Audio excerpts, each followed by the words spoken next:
मराठी, ते धडक ते धडक. पलूस तालुक्यातील बांबवडे येथे मोठ्या चोरीचा प्रकार समोर आलाय. एका शेडमधून अज्ञात चोरट्यांनी तब्बल 16 शेळ्या बोकड्यांची चोरी केली आहे. ऐन धुलवडीत शेळ्या बोकडांच्या या मोठ्या चोरी प्रकारामुळे परिसरात खळबळ उडाली आहे. बांबवडे परिसरातील सुर्वे मळ्यात चोरीचा हा धक्कादायक प्रकार समोर आलाय.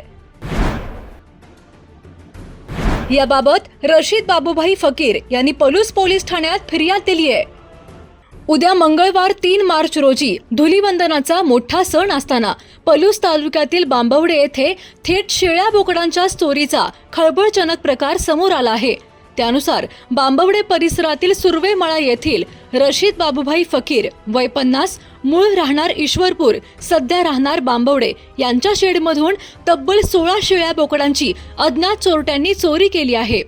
ऐन धुलवडीच्या सणापूर्वीच अशा पद्धतीने शेळ्या बोकडांची चोरी झाल्यामुळे परिसरात मोठी खळबळ उडाली आहे. याबाबत रशीद बाबूभाई फकीर यांनी एकूण अंदाजे 1,15,500 रुपयांचा मुद्देमाल चोरीला गेल्याबाबत पलूस पोलीस ठाण्यात गुन्हा दाखल केला आहे.